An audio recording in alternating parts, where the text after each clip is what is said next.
Nii, meie telefon on iPhone 13 Pro, seda hakkame kohe käima panema ja see mudel on meil valget värvi.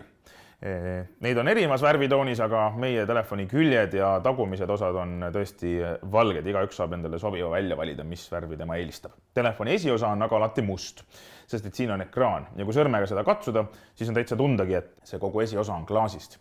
Telefoni ülemine osa tegelikult ei ole päris ekraan. Siin üleval on kaamerad, seal on kõlar, seal on mikrofonid, seal on hulk erinevaid andureid, mis on olulised näo tuvastamiseks, et telefoni saaks ainult sina lukust lahti teha.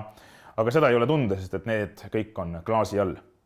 Telefoni tagumisel küljel aga on klaas veidi teistsugune tunda sõrmega, sest et see on mattklaas, nii et ta on natukene karedam.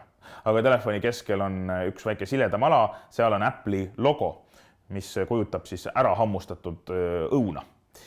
Ning siin telefoni nurgas on selline ruudukujuline eenduv ala, mille peal on 3 suurt ümmargust mummu. Need on kaamerad ja siin on ka hulk erinevaid muid sensoreid, mis on olulised siis telefoni korrektseks töötamiseks. Ning kui me telefoni külgesid vaatame, siis need on tehtud terasest ja telefoni alumine külg, võtame kõigepealt siis selle ette, siin on selline piklik kitsas avaus ja see on laadimise pesa. Sinna saab panna siis juhtme, millega siis telefoni laadida või andmeid vahetada ja selle kõrval on hulk väiksemaid avausi või täpikesi.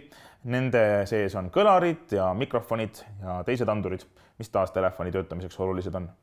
Telefoni paremal küljel on üksik nupp, selline piklik nupp. Seda läheb vaja selleks, et telefoni käima panna või telefoni töötamise ajal lukustada või lukust lahti teha. Sellel on hulk muid funktsioone ka. Apple kutsub seda nuppu ise küljenupuks, inglise keeles siis side button. Telefoni vasakult küljelt aga leiame 3 nuppu ja need on olulised heli tugevuse reguleerimiseks. 2 neist nuppudest on vajutatavad, ülemine, nagu ikka, paneb heli valjemaks, alumine vaiksemaks. Ja 3. nupp, mis on siis kõige ülemine, on lüliti. Seda saab lülitada kas telefoni tagumise külje poole, mis juhul siis telefon läheb hääletule režiimile, või telefoni esikülje, ehk siis ekraani poole, siis telefon läheb hääletult režiimilt ära ja hakkab jälle helisema. Nende 3 nupu all natukene edasi mööda külgele sõrme libistades tunneme me ühte pisikest täppi. See on oluline täpp, sest et sellest saab avada SIM-kaardi sahtli ja sinna sisse saab panna siis SIM-kaardi, et saaksime helistada telefonikõnesid teha. Ning sellega õige pea hakkamegi tegelema. Enne veel aga vaatame, kuidas telefoni käes hoida. Telefoni kõige mõistlikum ongi hoida käes niimoodi, et ta on pikkupidi. Seesama alumine osa, kus oli laadimispesa, vaatab sinu peopessa ja eenduv ruut kaameratega on siis telefoni tagumisel küljel üleval paremal. Nii et sile ekraanipind on näoga sinu poole. Aga nüüd proovime SIM-kaardi siia telefoni sisse panna.